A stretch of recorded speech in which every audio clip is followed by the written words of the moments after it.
안녕하십니까. 대한법무사협회 대변인 오영나 법무사입니다. 오늘 주택 임대차에 대한 깊이 있는 이야기 나누어 보도록 하겠습니다. 먼저 경기대학교 김진유 교수님 나오셨어요. 안녕하십니까. 네, 안녕하십니까. 와주셔서 감사합니다. 초대 감사합니다.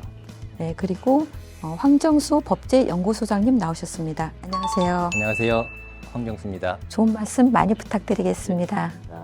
그럼 바로 제가 좀 궁금한 거 여쭤보도록 하겠습니다.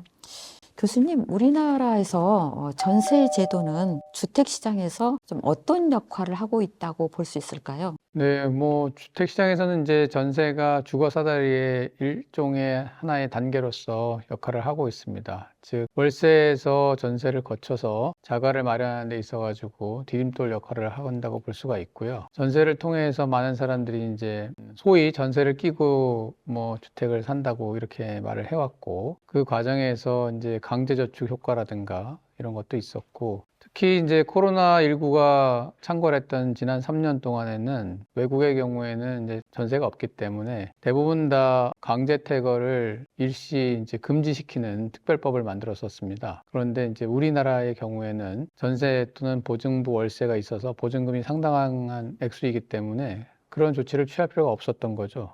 상당히 주거 안정에도 크게 기여를 하고 있다, 이렇게 볼 수가 있습니다. 그럼 교수님, 최근에 전세 사기 피해 이런 좀 사건들이 많이 터지지 않았습니까? 네네. 또 그 피해가 주로 젊은 층, 네. 이게 좀 많이 집중되어 있었고요. 네. 그렇다면은 그 주거 사다리의 역할에서 네. 사다리의 한 부분이 이렇게 잘라져 나간 네. 이런 현상이라고 볼 수 있겠죠?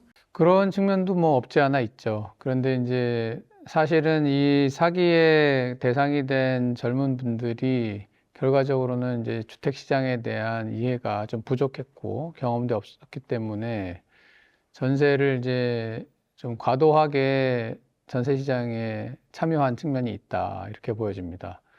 원래 이제 우리가 젊었을 때는 대부분 월세를 살죠. 월세를 살다가 어느 정도 이제 목돈이 마련되고 이런 상태에서 전세로 가는 게 정상적인데, 이 젊은 사람들이 이제 월세로 사는데 월세 부담이 커지다 보니까 정부가 전세 대출을 좀 확대시켜줬고, 그래서 원래 월세 시장에 머물러 있어야 될 원룸이라든가 소형 평형의 이런 빌라, 다세대, 다가구 주택의 전세가 이제 주종이 되면서 그걸 이용한 사기들이 이제 많이 확대가 돼서 이게 약간 특수한 상황이라고 볼 수가 있고요. 전세 시장 전체적으로 보면 원래 이제 그런 사다리 역할을 하고 있던 전세, 즉 젊었을 때 월세 살다가 보증금 모아서 이제 결혼도 하고 아이도 낳고 이러면서 한 20, 30평형대의 전세로 가는 이런 사다리 구조가 붕괴되었다, 이렇게 보기는 좀 어렵고,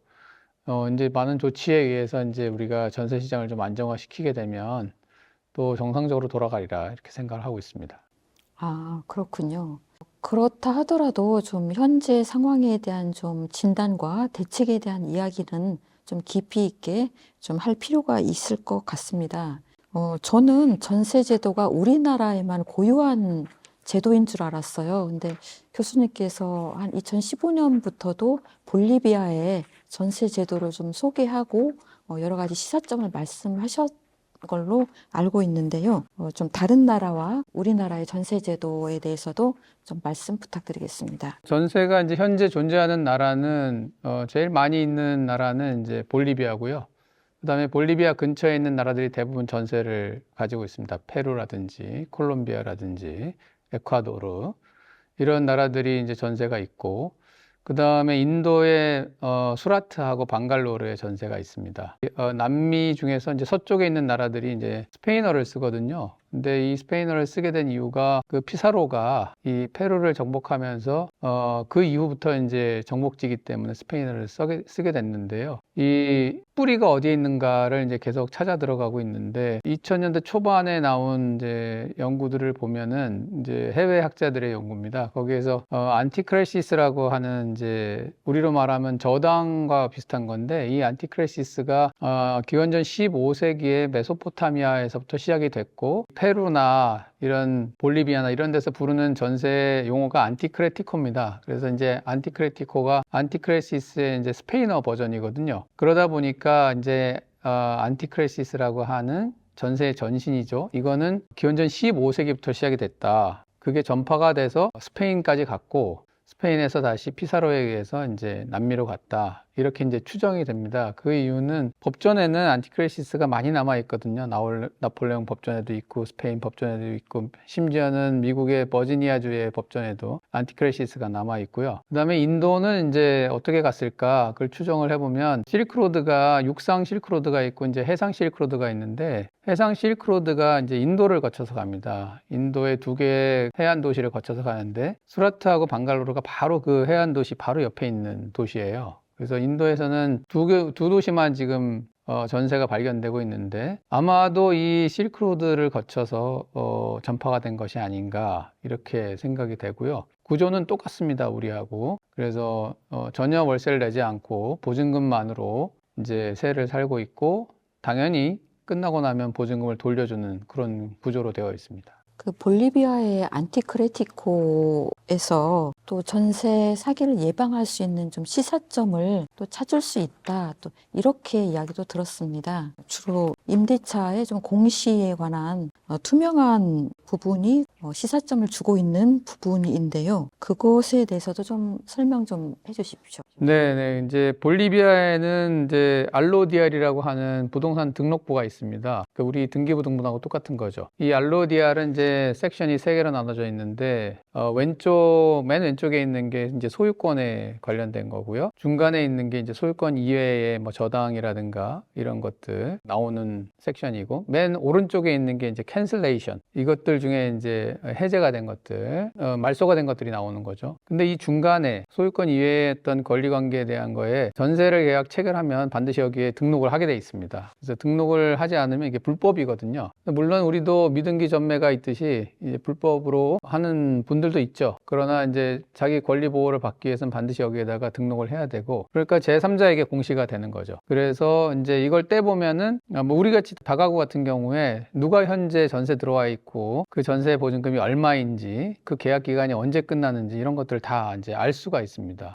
그런데 이게 사실은 이제 일반적인 상황이라는 거죠. 우리나라에도 이제 1800년대 후반에 가계 제도라는 게 있었고요. 가계와 지계가 있었는데 가계는 이제 가옥에 대한 부동산 등기부 등본이고 지계는 이제 땅에 대한 부동산 등기부 등본인데 이 가계 제도에 현록을 한다 이런 이제 기록이 나와 있습니다. 그게 뭐냐면 이 전세 계약을 하면 구청이나 이런 데 가가지고 등록을 하게 돼 있었던 거죠. 근데 이게 1900년대 초반에 토지가옥 증명 규칙으로 바뀌면서 이게 없어졌습니다. 가계 현록하는 이 의무사항이. 그래서 이제 우리는 없는 거죠, 지금. 전세권 설정이라든지 임차권 설정이 의무화가 안 돼 있고 이제 동의를 다 받아야 되는 임대인의 동의를 받아야 되는 상황인데 여기는 이제 의무화가 돼 있기 때문에 반드시 가서 이제 이거를 등록을 하게 되면 다 이제 상황을 알 수가 있는 것이라서 사기를 좀 피해갈 수 있는 그런 상황이 되는 거죠. 사실 그러니까 법무사들은 좀 등기를 업무를 하는 좀 등기 전문가이고 우리나라 등기 제도는 세계적으로 발달해 있는 제도다라고 그렇게 생각을 하고 있습니다. 그런데 좀 유독 이 임대차 부분에 대해서는 좀 등기의 공시가 지금 제대로 이루어지고 있지 않은데요.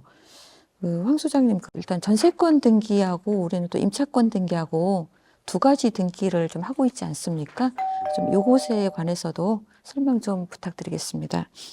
먼저 전세권 개념을 법적으로 설명한다고 하면은 전세권은 전세금을 지급하고 타인의 부동산을 점유해서 그 부동산의 용도에 쫓아서 사용 수익하는 용익 물건이다. 그리고 소멸시에는 그 목적 부동산의 전부의 매각대금으로부터 전세금의 우선 변제를 받을 수 있는 권등이다라고 우리 민법에 규정이 되어 있습니다. 전세권은 이런 타인의 부동산을 사용 수익한다는 그런 점에서 용익 물건적인 측면이 있고 또 더 나아가서 우선 변제권이 인정된다는 점에서 담보 물건적인 성질도 갖게 된다는 어떤 특수한 용익 물건적 성질로 보고 있습니다. 판례도 우리 전세권이 용익 물건적 성격과 또 담보 물건적 성격을 겸비하고 있다 이렇게 보고 있습니다. 임대차에서 임차권의 경우에는 역시 이제 임차인이 임대차 계약에서 의해서 타인의 그런 목적물을 사용 수익할 수 있는 권리죠. 그래서 임차인은 그런 계약 내용에 맞게 임차물을 사용 수익하고 다만 임대차의 경우에 있어서는 임대인 임대인의 동의 없이는 임차물을 제3자에게 양도할 수 없습니다.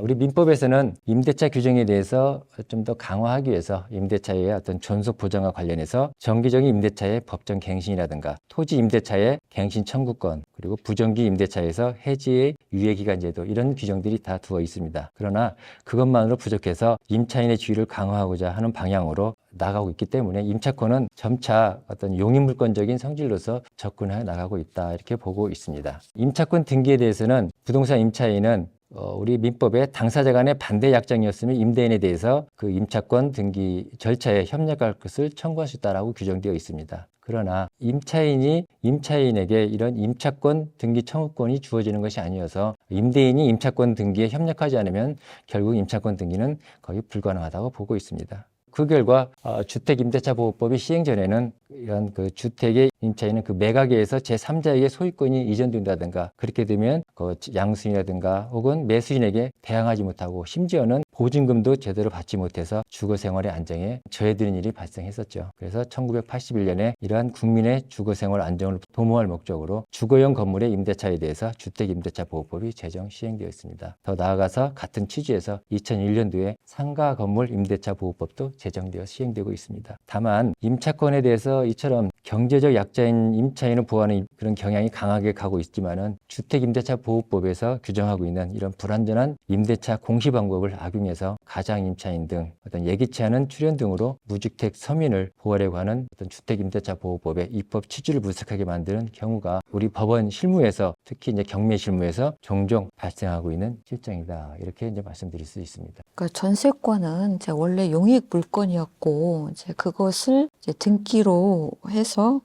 전세권 등기 효력을 발생해 왔고요. 임차권은 채권이었지만은 또 주택임대차보호법이 시행되면서 이것이 국가 정책적으로 많은 보호를 해주다 보니 임차권 등기도 상당한 장점을 저는 가지게 되었다라고 보거든요. 저는 좀 전세권의 장점은 만약에 전세금 반환이 되지 않았을 때 바로 경매 신청할 수 있다, 이런 좀 강력한 장점이 있고, 임차권의 경우에는 일단 차임을 기준으로 하기 때문에 등록세가 상대적으로 좀 저렴하다, 장점이 있고, 집합 건물의 경우에도 건물만 할 수 있지 않습니까? 근데 임차권의 경우에는 그 대지권까지 효력이 미치는 또 이런 효과도 있어서 양쪽 다 장점이 있다, 이렇게 생각을 하고 있습니다. 그런 주거용 이런 부분들은 뭐 주택임대차보호법이라는 게 있기 때문에 등기하는 경우는 거의 극히 드물다고 보여지는 거죠. 다만 이제 등기를 하지 않기 때문에 제대로 공시가 안 돼서 향후에 어떤 발생되는 부분들이 실무적으로 많이 발생한다, 이렇게 보고 있는 거죠. 그러면은 바로 다음 질문으로 여쭤보겠습니다. 그러니까 임대차의 좀 공시 제도가 좀 등기로 되어서 임차권 등기가 좀 전면적으로 도입되게 된다면 구체적으로 어떤 변화가 생길 것인가, 좀 어떻게 생각하십니까? 뭐 굉장히 좋은 변화가 생기겠죠. 우리나라가 참 선진국 같으면서도 아직 그렇지 못한 게, 제가 이제 외국의 제도들을 쭉 보거나 또 외국의 상황을 보면 일반적으로 미국이나 호주나 좀 이런 제도들이 발달한 나라에서는 대부분의 부동산 거래든지 임대에 관련된 내용들이 완전히 투명하게 공개되고 있습니다. 우리는 지금 개인정보 보호를 핑계 삼아서 실거래 가격이 동호수라든지 지번이 없는 상태로 공개가 되고 있는데, 실제 호주나 미국 같은 경우에는 이 에이전트들이 전부 다 공개를 하고 있어요. 그래서 이 주택에 대해서 언제 누가 처음 주택 보존 등기를 했고, 그 다음부터 이전 등기해 가면서 얼마에 팔았고 얼마에 샀고, 여기에 누가 임대에 들어와 가지고 얼마에 지금 살고 있고, 이걸 다 알 수 있게 돼 있습니다. 근데 우리는 그걸 모르기 때문에 하나의 방법, 즉 임차권 설정이라든지 전세권 설정을 하게 되면 그런 걸 보완할 수가 있는 것이죠. 근데 둘 다 안 하고 있거든요, 지금. 동호수나 지번을 같이 공개하는 것도 안 하고 있고, 전세권 설정이나 임차권 설정 의무화도 안 하고 있고, 그러니까 사실은 세입자들 입장에서는 이 정보를 알기가 굉장히 어려운 거죠. 그런 상황 속에서 만약에 임차권이든 전세권이든 이거에 대한 의무화가 된다 그러면 이 전세 사기를 피할 수 있는 그런 가능성이 높아진다, 그렇게 생각이 됩니다. 거래 시장이 좀 전반적으로 투명해질 것이다. 예를 들면은 빌라에 내가 201호에 전세를 계약을 하려고 하는데 옆 호수인 202호는 얼마의 전세를 살고 있는지 이런 것도 등기부를 다 확인할 수 있고 지금은 공인중개사의 말에 거의 의존을 하고 있는데 그런 거래 관계가 조금 더 투명하게 좀 드러날 것이고 특히 다가구 주택의 경우는 심각하죠. 도대체 이 다가구에 먼저 들어있는 세입자가 얼마의 지금 보증금을 가지고 있는지 알 수가 없는 상태에서 이렇게 계약을 맺게 되고 나중에 우선 변제권도 쭉쭉쭉 밀려오고 좀 이런 상황이지 않습니까? 이런 문제들이 좀 투명해질 것이다. 좀 이런 좀 기대를 할 수 있겠습니다. 황 소장님은 좀 임차권 등기의 좀 전면 도입에 대해서 어떻게 보십니까? 임차권 등기가 도입된다. 결국은 주택임대차보호법의 어떤 문제점들 이런 것들이 어느 정도 해결되는데 즉 그 임차권에 대한 완전한 공시가 된다고 하면은 지금까지 어떤 불완전한 공시제도로 인해서 경매 과정에서 나타나는 이른바 가장임차인이라든가 또는 보증금액의 변조 또 깡통 전세, 또 나아가 전세 사기 등의 문제, 또 임차권 등기 명령이라는 제도가 있는데 이것은 임대차 종료 시에 대책이라는 효과가 지극히 제한되고 있죠. 또 임차 주택을 양수하려는 자 등 잠재적인 이해관계인이 예기치 않은 불이익 방지 등이 이런 것들은 해결될 수 있고 또 임대차 관계를 설정하는 시점에서 보다 명확하게 임차권 등기를 통해서 대항력이라든가 또 우선 변제적 효력을 제3자가 확실하게 확인함으로써 결국은 부동산 임대차의 거래가 투명한 그런 효과가 있지 않을까 이렇게 보여집니다. 임대차의 좀 공시에 대해서 좀 긍정적인 기대의 말씀들을 해주셨습니다. 네, 교수님, 저희는 또 법무사이기 때문에 네. 법무사들은 등기 업무를 네. 전문적으로 합니다. 네네. 근데 임차권 등기가 도입되면은 뭐 예를 들어 임대인과 임차인이 좀 계약을 하고 관계를 맺는 과정에서 등기를 매개로 해서 법무사가 한 번 정도는 저 임차인을 만날 수 있지 않을까 네. 이런 좀 생각을 해보는데요. 네. 이런 점에 대해서는 좀 어떻게 보십니까?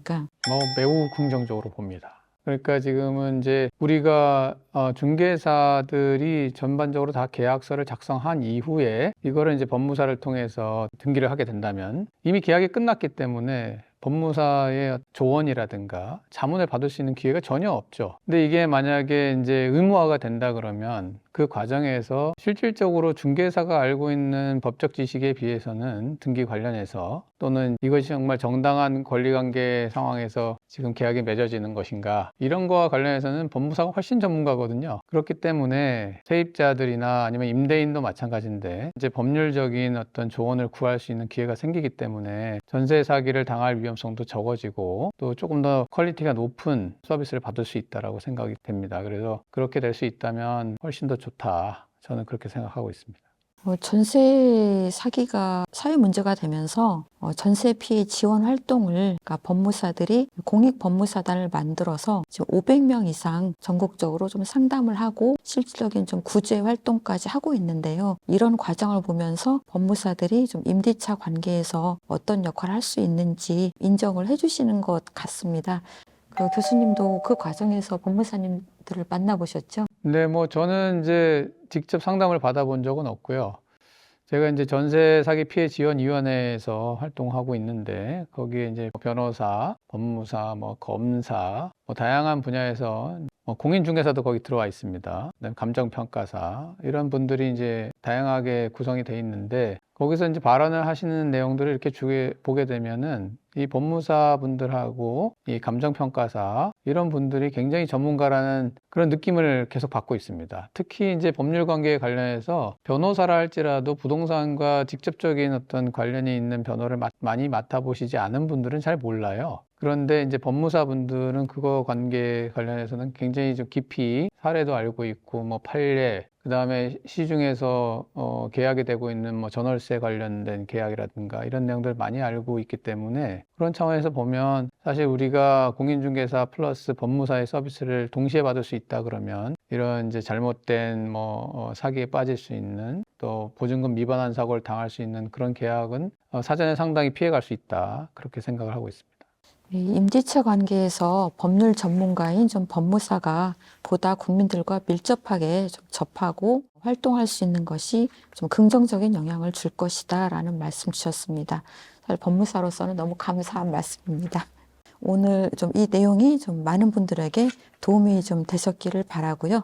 지금까지 김진유 교수님 모시고 주택 임대차에 관한 이야기 나누어 보았습니다. 이상으로 오늘의 인터뷰를 마치겠습니다. 감사합니다.